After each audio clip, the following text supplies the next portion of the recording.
Okay.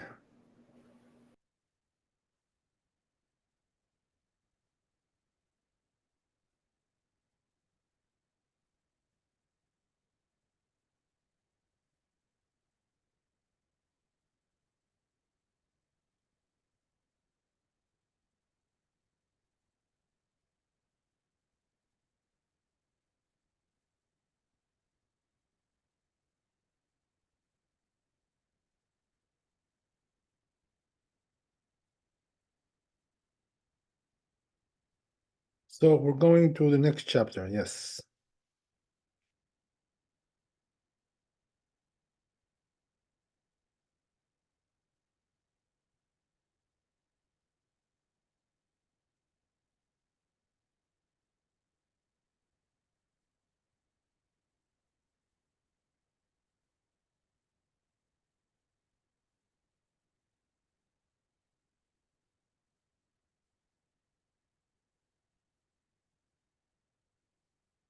So it says in the Torah like this: Amar Rabbi Yoshua ben Levi, Chayav Adam likro et Megillah balayla v'lishnota bayom. So it says, right, that the obligation is to read the Megillah at night and then to read it again in the daytime.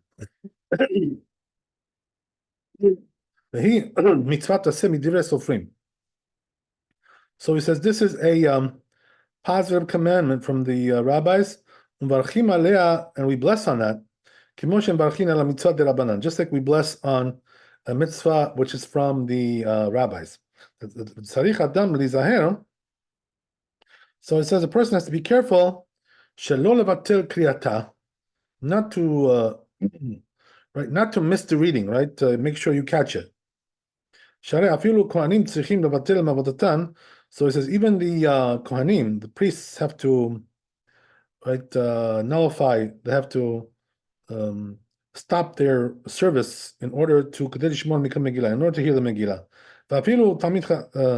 Torah says even Torah study, which is compared to all the mitzvot, right? To all the mitzvot, we also stop that. We cease that as well. To hear the reading of the Megillah. All the more so, right? Other mitzvot that we have to stop that. So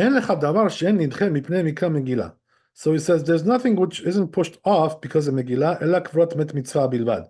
Only met mitzvah, right? What's met mitzvah?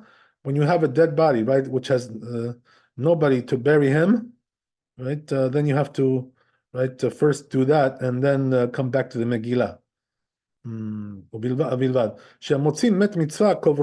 Because if you find a dead body, somewhere, right, and there's nobody to bury the body, you have to bury it. And then you read the Megillah afterwards. But it says other mitzvot, they are pushed aside because of the Megillah. So therefore, a person has to be careful, right, to make sure that he catches the reading. Okay, very good. So that's the beginning of the tour. Let's see what the Bet Yosef says here.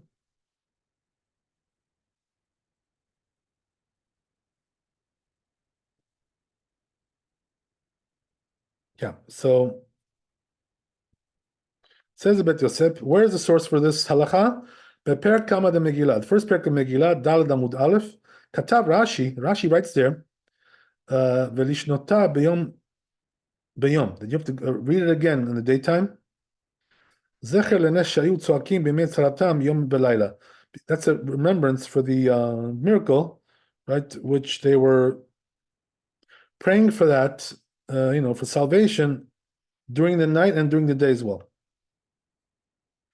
Okay, that's Rashi. So then he goes on. V'katuv be'orchot chaim. It says in Orchot Chaim, b'shem Ravad, name of this rabbi. Yeah. Nahagu likrota mibe'od yom. So he says, right, again, the custom is to read it. He says, not again, but this is something new. He says the custom is to read it during, while it's still daytime. Lil arba asar, right? In other words, he's telling you when you read it in the evening, right? We do it, he says, custom is to read it during the daytime still. It's still daytime. הנושים והמעוברות, שלא להתענות יותר מדי. So it says the reason why we do that is because there are people there who are, pregnant ladies, right? And, people who are not in good shape, whatever. So therefore, we don't want them to fast too long, Tanit Esther. So therefore, what we do is, we read it early on, right? So it's not exactly total, night yet, still daytime, right? So the truth is that, we also kind of do that. What I'm saying is that, we read it like before Rabbeinu Tam, So Rabbeinu Tam is like when it's pitch dark, like outside. That's the way Rabbeinu Tam, But we read it, well, it's not pitch dark yet. It's like, just like dusk, whatever, right? And not exactly pitch dark. And so we do that too, kind of, That's pretty much what we do. Okay. So in other words, basically, most communities probably read the Megillah about a half hour after sunset, right? So according to Rabbeinu Tam, it's still day. So that's pretty much what we do. Kabbalat Harav, is this Shkia or a little bit after Shkia? So as we said, right, we're talking about a half hour after Shkia. Okay. Okay, thank you. Sunset is Shkia, right? Yes. So 30 minutes after. half hour after, it's still, according to Rabbeinu Tam, it's still day. Okay. But according to the Geonim, it's already night, So it's like a quasi kind of thing. Okay, so then it goes on. Vehi mitzvat aseh midivre sofrim. As we said, right, that it's a mitzvah from the rabbis to read the Megillah. So he says regarding that, Pashut too, right? So says this bit Yosef, all these words of the tour that we bless on and everything, right? And we do the blessing. It's obvious, right? In other words, we bless for all the mitzvot, so why not bless for this one? Okay. So let's go to the Shulchan Aruch here.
Yeah, so it says in Shulchan Aruch, חייב אדם לקרוא במגילה בלילה ולחזור לשנתה ביום, right?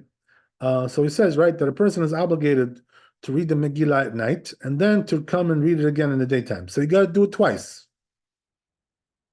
V'shel laila zmana kol halayla, right? So he says the night one, the proper time is all night. You can read it all night. V'shel yom zmana kol hayom, and the day one you can do it all day. Me'anetzach hama ad sof hayom, right? From the sunrise until the end of the day. V'im kira'a mish'ala amud hashachar. So he says if he read it when the dawn came, yatzar, he fulfills obligation. Okay, very good. So that's the Shulchan Aruch. All right, let's see what we got here.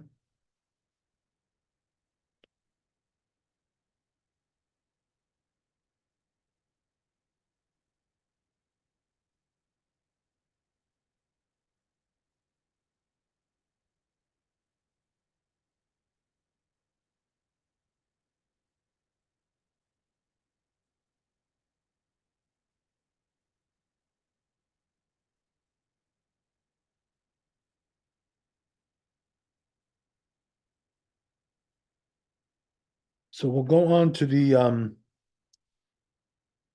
Beit Yosef, the next one. וצריך אדם להיזהר שלא לבטל קריאתה, שהרי אפילו כהנים צריכים לבטל מעבודתם. As we said in the tour, right, that everybody's got to go and hear the Megillah, right? No matter what you're doing, you got to stop, right, what you're doing and go and hear the reading or read it yourself, whatever it is. The Perek Kama the Megillah, right? It's in the first Perek of Megillah. Where is that? Gimel Amud Aleph, right? It says there, Mishpacha or Mishpacha, right? It says there, family by family. It says in Esther. Lamali, what does it mean? This, right? The Gemara asks, what do I need these words for? Amar Rabbi Yosef Bar Chanina leavi mishpachot keuna or levia. So that comes to include, right, even Kohanim and Levim. They have to stop their right to service. Ubayin lishmoa mikam Megillah, and they have to come and hear the Megillah. That's what it says in the Gemara. Then he goes on. Tanya nami hachi, right? We also learn in the Braita. Kohanim me'avodatam Levim beduchanan. Right, here also it says, right, that everybody's got to stop, what they're doing and go hear the Megillah. Okay, so we come to hear the Megillah. By Rava, right? So the Rava asks a question over there in the Gemara. Met mitzvah umikra Megillah heminayu adif, right? So he asks, right, what about if you have two options, right? Either to bury the met mitzvah, which is somebody who was dead body, has nobody to bury him, or to hear the Megillah, right? What's more important? Batar de baya hadar pashta, right? After he asked that question, he answered it. Met mitzvah adif, right? That the dead body is more important. Damar mor gadol kavod abriot. Why? Because the rabbi says, right, that the honor of the body, right, is more important. The dead body is more important than anything else. Because it even pushes aside a negative commandment of the Torah. The Katav Aran says the Ran, that we can't, right? They have to leave their service, as we said, to hear the Megillah. Even though there's still time in the day,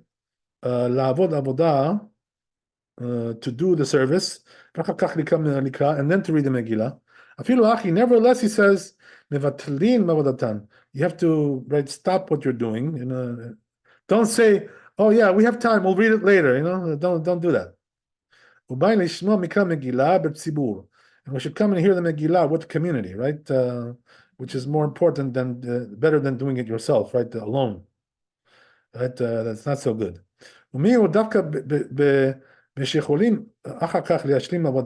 That's only, he says, if they can finish the service afterwards, right, in the daytime. But if it's not so, so if that's the case, then we don't nullify the service, which is from the Torah, Mishum Megillah de Rabbanan, from Megillah, which is from the rabbis. Katav Ma'arav Eliyah HaMizrahi. This rabbi says, he writes that Zal, Al Divrei Aran, regarding the words of the Ran, he says the Rambam also seems to be saying like that.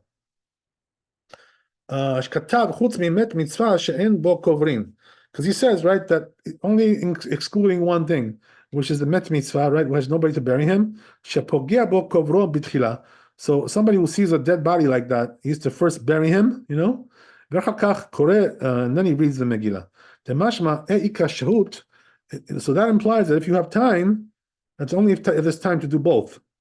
But if there's no time, no. Because if not so, and then afterwards he reads. Lamali says, why do I need that? That's the end of it. So that's the way you explain. So since the Rambam holds Shema Shamu de Met Mitzvah Mikra Megillah, Met Mitzvah Adif, that the dead body is more important than the Megillah, Hu le'inyan kadima. That's only regarding the order, right? In other words, which comes first, right? Priority. Which one do we give priority? But that doesn't mean you can just nullify the Megillah reading altogether because of met mitzvah. So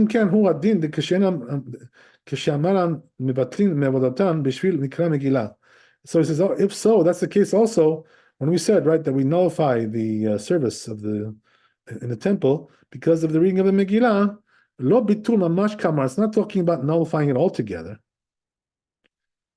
Ela kadima, it's just talking about priority. Which one comes first? Okay, good. וכן הוא דעת התוספות, התוספות also says like that. שכתבו מבטלים כהנים מעבודתם לשמוע מקרא מגילה, right, the Kohanim have to nullify their service, right, to cease their service, to hear the Megillah, וכשם עמי מבטלים, so Tosfot asks right over there, that's difficult, why? Why should we, right, nullify this, right, the service, because of Megillah, והלא אחר הקריאה יש הרבה שהות לעבודה, right, because you have time to do it also after the service, right, to read the Megillah. So what's the big problem? So therefore Tosfot answers, ויש לומר דכיוון דמשהעיר היום הווה זמן עבודה. So he says, you know why? Because since when day comes already, it's already time of the service, והן מניחין אותה בשביל קריאה, but they write, they put it off because of the Megillah, משום הכי קרא לביטול. That's called like nullification, but it's not really nullification. ואם תאמר ויעשו עבודתם מיד, if you're going to tell me, let them do the service first, ואחר כך יקראו מגילה, and then read the Megillah. Why don't they do it that way? לבדם. ויש לומר, טוב לקרות עם הציבור, משום דהווה תפה פרסום הניסה. So answers to Tosfot, the reason is because we prefer that he should read with the community, which is more of a, right, publicizing the miracle, than to read by yourself afterwards, after you finish the service. Okay, very good. That's the end of the chapter. Okay, good. Now let's see if we have any tour left here.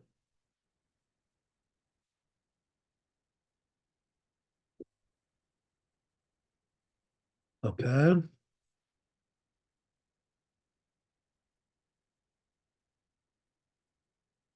So says the tour like this. So he says, I'm going to now teach you, right, all the halachot of the Megillah, the time to read it, and the ones that are obligated to read it, who's obligated, the proper way to read it, and the right proper way to make it, whatever the Megillah, and also the blessings, and right, what we do during the day, right, the whole service, mitzvot seudato, and then also the seudah, right, the meal that we do on Purim, matanot le'aniyim, and also the gifts for the poor, ushloach manot, right, also sending the right, the dish, the food, right, to your friend, but to your fellow, right. The isuro be'esped, right, also the problem that it's forbidden to do eulogize, but tanit, and also forbidden to fast, and to do labor, right? So all these things, he says, the tour, we're going to discuss everything, right? The whole thing here. All these issues are going to be discussed. Okay, very good. So that's the end of the tour. Now we're going to see the Shulchan Aruch.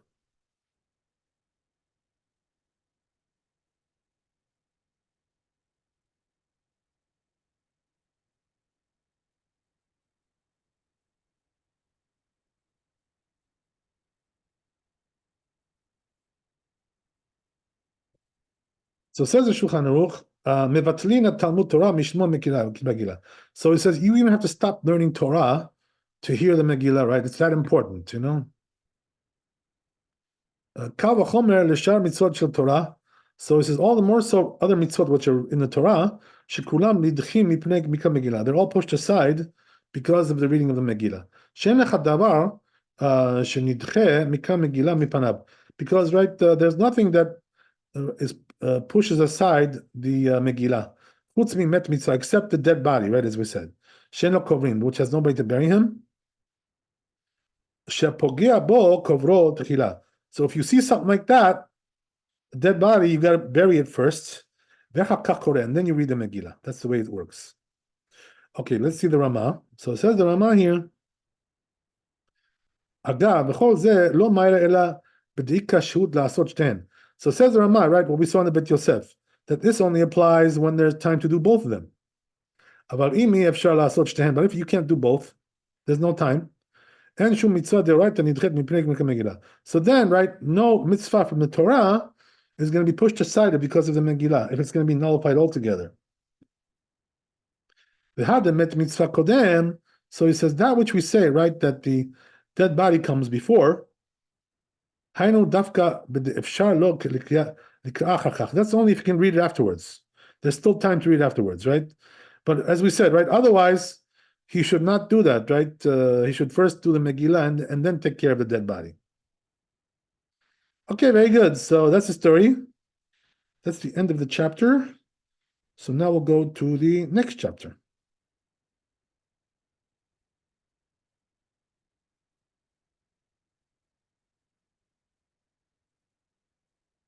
Okay.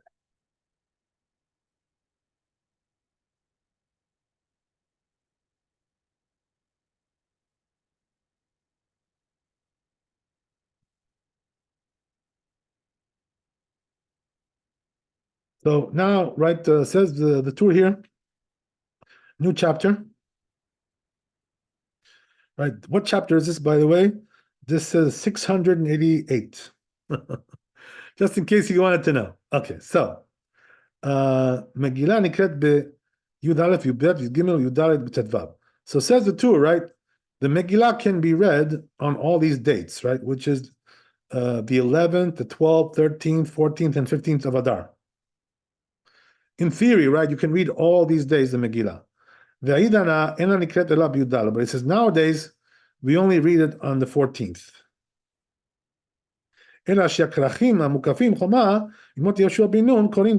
But he says there's one exception, right? If you have a city which was walled from the time of Yoshua bin Nun, they read on the 15th, right? So that's why in Jerusalem we read on the 15th over there, right? We don't read on the 14th. Because that's in that classification that we just mentioned.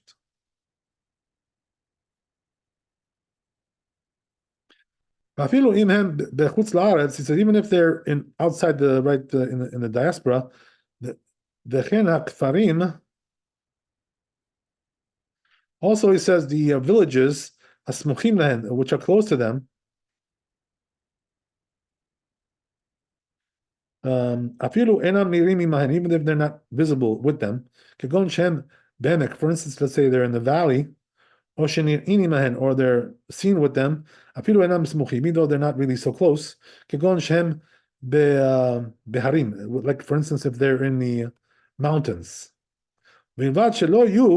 But they shouldn't be right? Mil. They can't be further than 1 mil, right? A mil is about a kilometer, approximately. So if it's further than that, then it's not really counted to be one city. Okay. So he says, says even if that city is not now walled, right? But since it was walled then, since it was walled in time of Yoshua, we read it on the 15th. So he says, mukaf, yud. And it says, even though it was, since it was encircled at that time, was walled, even though there wasn't 10 batlanin, right, 10 idlers in the town, mashchimin tamid lebet knesset, they come always to the synagogue because they're not working, they're like, right, what we call in Hebrew, we call that pensioner, right, somebody who's on Social Security. He doesn't work, you know what I mean? So he comes to shul every day. He's got nothing better to do, right? What is he going to do? Sit at home? Right? So he comes to the shul.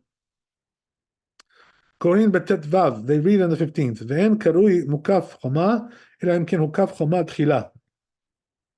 So it's only called walled city if it was first walled, v'chakach nityashev, and then it was settled. Aval nityashev, v'chakach mukaf, but if it was first settled and then walled, en korin ela biudal, we read on the 14th only. Uperish Aram, Miltenberg, right? This rabbi explains the lo mikre yashav v'chakach hukaf ela. It's only called that it was first settled and then walled. That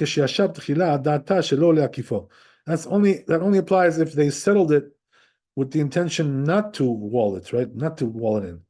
But if it was settled in the beginning to right on with the intention of walling it, Mikre Shapir Ukaf Uvasof Yashab. So then it's called, right, that it was first walled and then it was settled.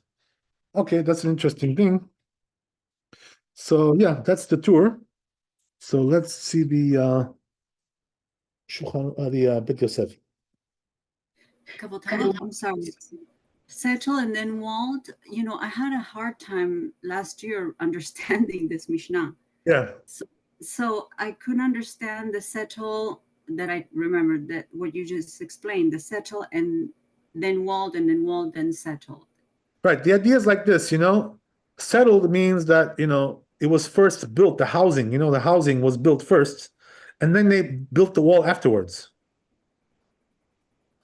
So when I say settled, it means that it was, the housing was built. Okay. In other words, the people already came to live there, it was populated. Okay. It was first populated, and then the wall they built afterwards, right? Sometimes they do it like that. You know why? Because they first like come to live there, and then they realize, oh, gee, like we need a wall because for protection, So then they decide to make a wall. Okay, thank you. But the city's already there, like the people are already there. That's what it means.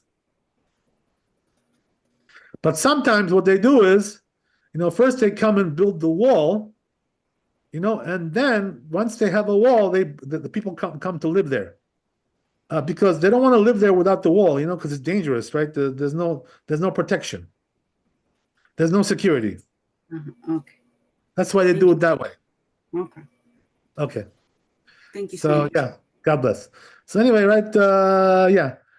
So it says, good. What about if there's a doubt, right? But wait, we should first do the Bet Yosef. I'm sorry.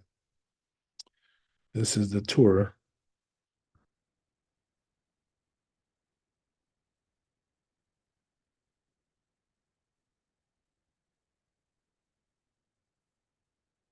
So says Bet Yosef here, Mishnah, right? This is a Mishnah. What's the source for this? It's a Mishnah, Beresh Megillah, in the beginning of Megillah, Bet Amud Aleph.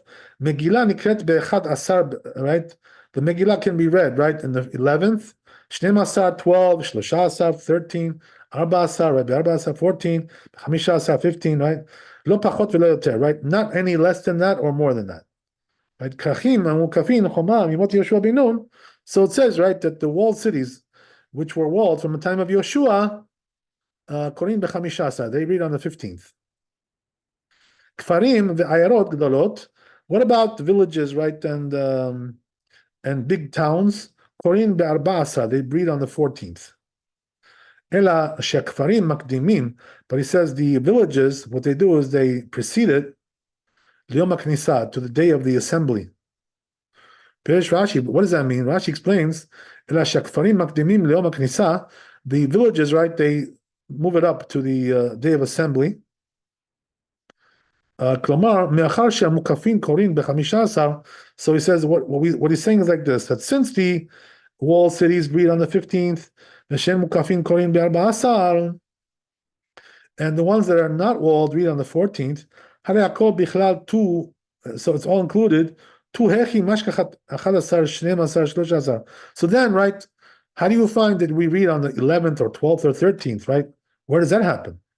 Ela shekfarim natnu lahem chachamim reshut lakdim kriyata. So he says the way it is like this, that the villages, right? The rabbis gave them permission to move it up even earlier, right? So what does that mean? Liyom HaKnisa, to the day of assembly, right? Which is what? Yom Shani b'Shabbat, which is Monday. Shelifnei Haba Asar, which is before the 14th of Adar, or Chamishi b'Shabbat, or the Thursday, right? Shehu Yom HaKnisa, which can be also the day of assembly. Shakfarim itkansin le'ayrot. What does it mean, day of assembly? That the villagers come in, right, to the cities, to the towns, lemishpat, for judgment, right, to the bet din. Lefish batet dinim yoshvim ba'ayrot, because the bet din is not in the villages, it's in the town, right? They don't have bet din in the village. B'sheni v'chamishi b'takanat Ezra. So he says Ezra made an enactment that they should be open on Monday and Thursday, right? These batei din for this purpose. V'akfarim enam beki'im likrot, right? So he says the problem is that in those villages, nobody like knows how to read the Megillah properly. There's no Baal Koreh over there. So therefore, they have to go right to the city and read over there because nobody in this village knows how to read. So he says the rabbis didn't want to bother them to come on the 14th. And sometimes the day of assembly is on the 13th, right? So that means they would have to come twice, right? Or the right, sometimes it comes out to be 11. That which he said, right, that nowadays we only read on the 14th, but the walled cities, that were walled in time of Yeshua, we read on the 15th. Sham ala Mishnah zo, right? It's written over there regarding this Mishnah. Amar Rabba Bar Bachana, right? Says this rabbi, Amar Rabbi Yochanan, name this rabbi. Zo divrei Rabbi Akiva. That's the sitting ta, right? Which is unnamed. And, right? It's the words of Rabbi Akiva. It's the opinion of Rabbi Akiva. Amar Chachamim Amri, but the rabbis say, Bizman hazeh ho'ilu mistaklin ba and korin ota ela bizmana. So he says that nowadays, though, right? We only read it in the proper time, right? So what does that mean? Only in the 14th. Okay. Rashi explains, right? This whole passage, whatever. Akol sofin likro megillah. So what does that mean, right? That it says over here in the Gemara, Akol mistaklin ba, right? That means that they're all looking at it, right? So what's there to look at, right? So Rashi explains that. What does that mean, looking at it? They're looking forward to it, right? To the Megillah. And they say we're going to read the Megillah on the 14th.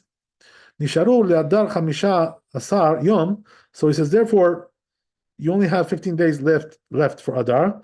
The Chamisha Asar Shel Nisan osim Pesach.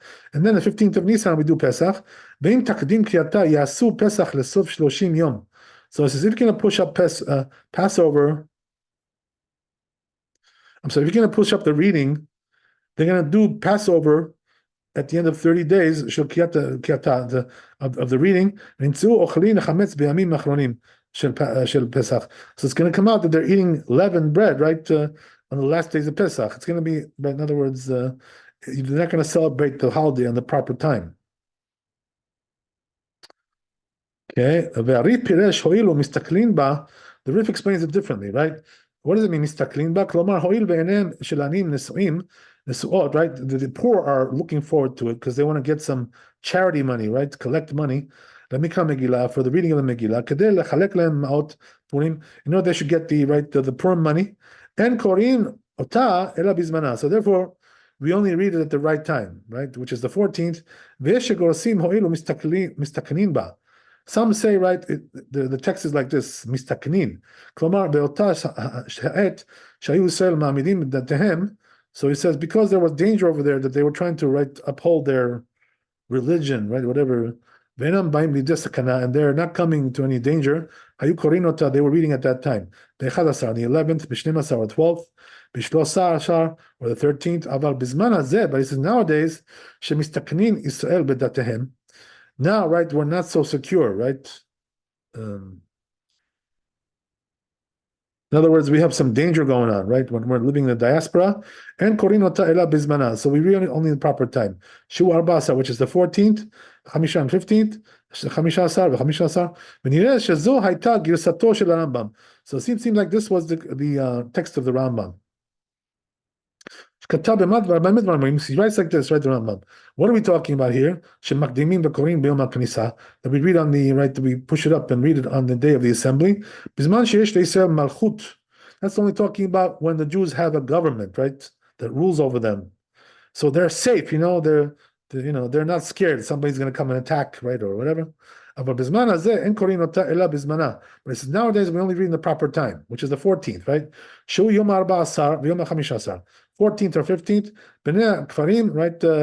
the villagers ubnei hayarot korin be'arba'asar, and these town dwellers, right? They read on the 14th. ביום ה-15 בני הכפרים ובני העיירות קוראים ב-14, ובני הכרכים קוראים בט"ו. And the walled cities, they read on the 15th.